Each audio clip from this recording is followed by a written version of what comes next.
MCQs की series में आज मैं आपके लिए लेकर आया हूँ समष्टि अर्थशास्त्र चैप्टर नंबर 1 के टॉप 20 एमसीक्यूज। चैप्टर नंबर 1 जिसका नाम है परिचय यानी कि समष्टि अर्थशास्त्र का परिचय, इंट्रोडक्शन। मैं हूँ नकुल सर और आप देख रहे थे इकोनॉमिक्स गुरु एंड।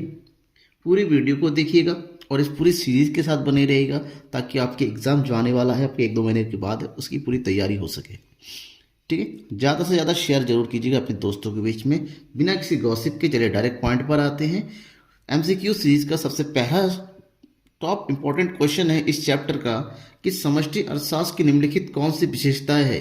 इन चारों में से कोई एक समष्टि अर्थशास्त्र की विशेषता है, यानी कि कोई एक ऑप्शन राइट है। तो ऑप्शन कौन कौन से दे रखे हैं। फर्स्ट, समष्टि अर्थशास्त्र में राष्ट्रीय आय, कुल रोजगार, सामान्य कीमत स्तर आदि का अध्ययन किया जाता है। समष्टि अर्थशास्त्र में संपूर्ण अर्थव्यवस्था से संबंधित नीतियों का अध्ययन किया जाता है। समष्टि अर्थशास्त्र आर्थिक चर समष्टि अर्थशास्त्र की विषय समग्र के महत्वपूर्ण भाग होते हैं या उपरोक्त सभी। देखिए, इन चारों ऊपर के तीनों ही विकल्पों में समष्टि अर्थशास्त्र के बारे में बताया जा रहा है कि समष्टि अर्थशास्त्र एक समग्र अर्थशास्त्र है जहां पर राष्ट्रीय आय, कुल रोजगार जैसी समग्र समस्याओं का अध्ययन किया जाता है। जब तीनों ही समग्रता की विशेषता को बता रहा हो, इसका मतलब ये समष्टि अर्थशास्त्र की तीनों प्रमुख विशेषताएं, यानी कि हमारा इसमें राइट आंसर है ऑप्शन नंबर डी, उपरोक्त सभी। This is our right answer. Next question है, रोजगार सिद्धांत का संबंध किससे होता है। स्थैतिक अर्थशास्त्र से, व्यष्टि अर्थशास्त्र से, समष्टि अर्थशास्त्र से, या इनमें से कोई नहीं। रोजगार का सिद्धांत ध्यान में रखिएगा, रोजगार का सिद्धांत ये जो शामिल होता है समष्टि अर्थशास्त्र का एक प्रमुख जो है चर है ये, that means option number C is right. समष्टि अर्थशास्त्र की निम्नलिखित कौन सी सीमाएं हैं। क्वेश्चन नंबर 3, समष्टि अर्थशास्त्र की सीमाओं के बारे में बताना है और ऑप्शन दे रखा है सामूहिक अर्थशास्त्रीय विरोधाभास, व्यक्तिगत इकाइयों की अवहेलना, ए और बी दोनों, इनमें से कोई नहीं। इसका मतलब ये हुआ समष्टि अर्थशास्त्र में सामूहिक अर्थशास्त्र का विरोधाभास है। ठीक है ना, यानी कि कुछ पॉइंट ऐसे आते हैं जहां पर एक दूसरे को मैच नहीं करता है। व्यक्तिगत इकाई को इसमें ध्यान नहीं रखा जाता, ए और बी दोनों है, ये इसमें से कोई नहीं। तो राइट आंसर दोनों जो है समष्टि अर्थशास्त्र की सीमाएं हैं। तो ऐसे में option number C is right, A और बी दोनों। क्वेश्चन नंबर 4, वे वस्तुएं जो मानवीय आवश्यकताओं की प्रत्यक्ष रूप से संतुष्ट करती है उसे क्या कहते हैं। मध्यवर्ती वस्तुएं, उपभोक्ता वस्तुएं, पूंजीगत वस्तुएं, उत्पादक वस्तुएं। वे सारी वस्तुएं जो मानवीय आवश्यकताओं की प्रत्यक्ष रूप से संतुष्टि करते हैं उसे कहते हैं उपभोक्ता वस्तुएं। ठीक है। क्वेश्चन नंबर 5, समष्टि अर्थशास्त्र के जनक कौन है। Professor JM Keynes, professor Marshall, professor Adam Smith और रैगनर फिश। तो राइट आंसर इसका professor JM Keynes is the father of economics. Question number 6, चक्रीय प्रवाह में शामिल होता है। चक्रीय प्रवाह में क्या शामिल होता है। वास्तविक प्रवाह, मौद्रिक प्रवाह, ए और बी दोनों, या इनमें से कोई नहीं। तो चक्रीय प्रवाह के 2 प्रकार होते हैं, वास्तविक प्रवाह और मौद्रिक प्रवाह। ऐसे में आपका राइट ऑप्शन होगा ऑप्शन नंबर सी, यानी कि वास्तविक प्रवाह और मौद्रिक प्रवाह दोनों, दैट मीन्स ए और बी दोनों। परिवार की आय किस चर का उदाहरण है। ठीक है ना, इनकम ऑफ द फैमिली, ये किस चर का उदाहरण है। स्टॉक का उदाहरण है या प्रवाह का उदाहरण है। स्टॉक या प्रवाह दोनों का है या इनमें से कोई नहीं। तो राइट आंसर है स्टॉक। परिवार की जो आय है वो आपका राइट आंसर है प्रवाह का। ठीक है ना, क्योंकि आय में ऊपर नीचे होता रहता है, ये गतिमान होता है, अतः ये प्रवाह का उदाहरण है। क्वेश्चन नंबर 8, मूल्यह्रास आरक्षित कोष की आवश्यकता होती है किसके लिए। ऑप्शन, माल सूची स्टॉक के लिए, विज्ञापन के लिए, पुनः स्थापन निवेश के लिए, या डी इनमें से कोई नहीं। तो राइट आंसर है आपका ऑप्शन नंबर सी, मूल्यह्रास आरक्षित कोष की जरूरत होती है कि पुनः स्थापन के लिए। मतलब क्या हुआ, कोई अगर मशीन है जिसमें ह्रास लग के मशीन की वैल्यू 0 हो जाती है तो उसके लिए एक नई मशीन खरीदा जाना होता है, जिसके लिए उस ह्रास से संबंधित उस आरक्षित कोष बनाया जाता है जिसका प्रयोग नई मशीनों को परचेज करने के लिए किया जाता है, जिसका मतलब है पुनः स्थापन निवेश के लिए। क्वेश्चन नंबर 9, परिवार फर्मों को निम्नलिखित में कौन सी सेवाएं प्रदान करते हैं। परिवार के द्वारा कौन सी सेवाएं प्रदान किया जाता है किसको, फर्मों को। परिवार के द्वारा फर्मों को विभिन्न साधारण सेवाएं जो प्रदान की जाती है। जिस ऑप्शन है भूमि, श्रम, पूंजी, उपरोक्त सभी। तो यहाँ पर देखिए भूमि भी साधन सेवाएं हैं, श्रम भी साधन सेवाएं हैं, पूंजी भी साधन सेवाएं है, और ये तीनों ही परिवारों के द्वारा फर्मों को दिया जाता है। ऐसे में जब तीनों ही राइट है तो option number D is right, उपरोक्त सभी।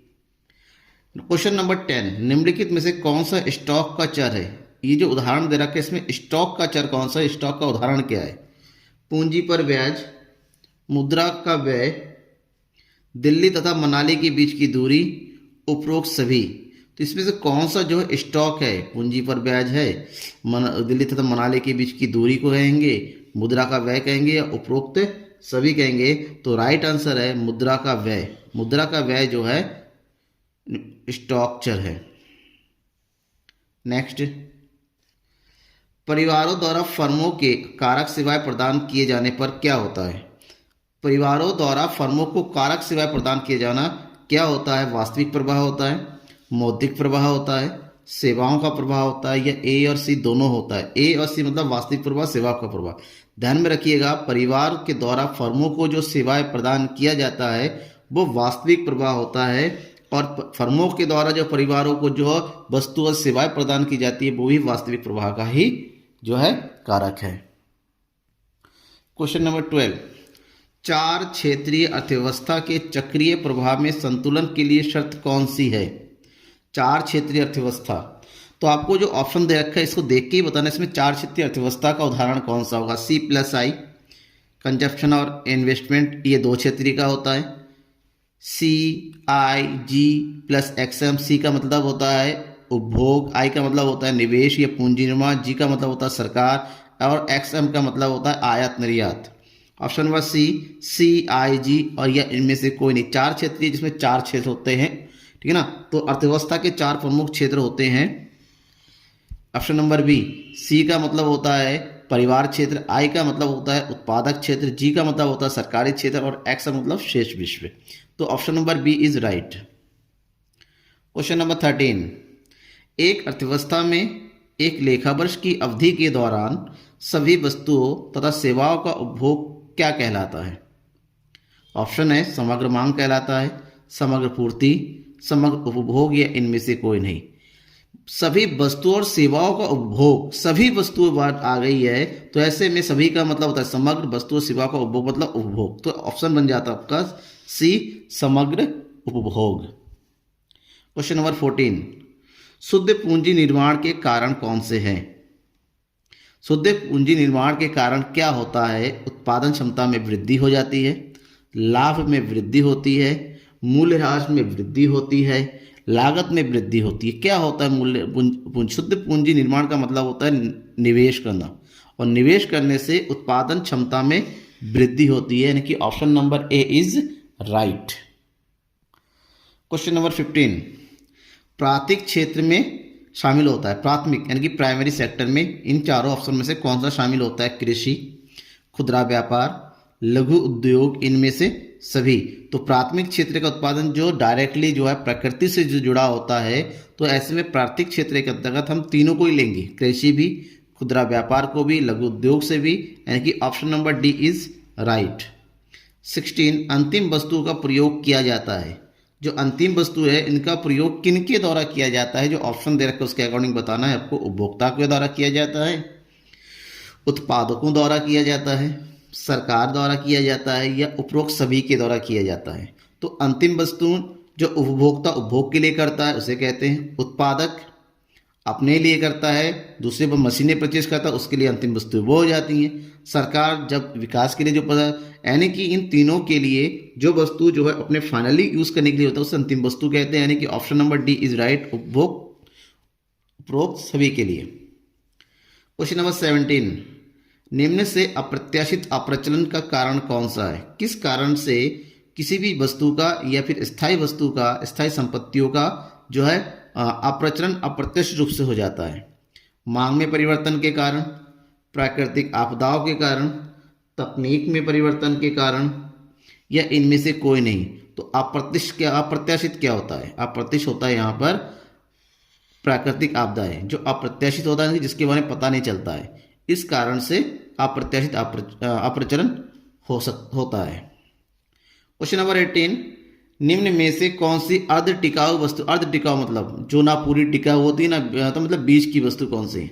रेडियो, कपड़े, दूध, पेट्रोल। तो राइट आंसर कौन सा है? कपड़े। कपड़े अगर आपने सही सलामत रख दिया तो लंबा टिक जाता है, अदरवाइज मीडियम में जाके ये दम तोड़ देता है। ठीक है ना। क्वेश्चन नंबर 19, यदि एक कार टैक्सी चालक द्वारा खरीदी जाती है तो उसे क्या कहेंगे? एक पूंजीगत वस्तु कहेंगे, एक अंतिम वस्तु कहेंगे, या एक मध्यवर्ती वस्तु कहेंगे, या ए और बी, अंतिम पूंजीगत वस्तु और अंतिम वस्तु दोनों कह सकते हैं। तो टैक्सी चालक जो खरीदता है उससे वो क्या करता है? इनकम करेगा, तो ऐसे में पूंजीगत वस्तु हो गया। और साथ ही साथ क्योंकि वो उसको खरीदेगा अपने पास ही रखेगा, किसी और को नहीं बेचेगा, तो ऐसे में ये उसके लिए अंतिम वस्तु भी हो गई। तो यानी कि पूंजीगत वस्तु भी है, अंतिम वस्तु है। तो option number D is right, A और बी दोनों। लास्ट क्वेश्चन है इस वीडियो का, पूंजीगत वस्तुएं वे वस्तुएं हैं, इन चारों में से कोई एक डिफाइन करेगा जिनका उत्पादन प्रक्रिया के कई वर्ष तक किया जाता है, जिसका उत्पादन प्रक्रिया में कुछ वर्षों तक प्रयोग किया जाता है, जिनमें मूल्यह्रास की हानि शामिल होती है। पूंजीगत वस्तुएं, पहली बात तो ये मूल्यह्रास उसमें की हानि शामिल होती है इसमें, और दूसरा एक ये पूंजीगत लंबे समय तक चलने वाली होती है, यानी कि उत्पादन प्रक्रिया में कई वर्षों तक, यानी कि हमारा जो ऑप्शन है डी, ए और सी दोनों राइट आंसर है, यानी कि option number D is right. Thank you. पूरी वीडियो देखने के लिए ज़्यादा से ज़्यादा अपने दोस्तों के बीच में शेयर कीजिए।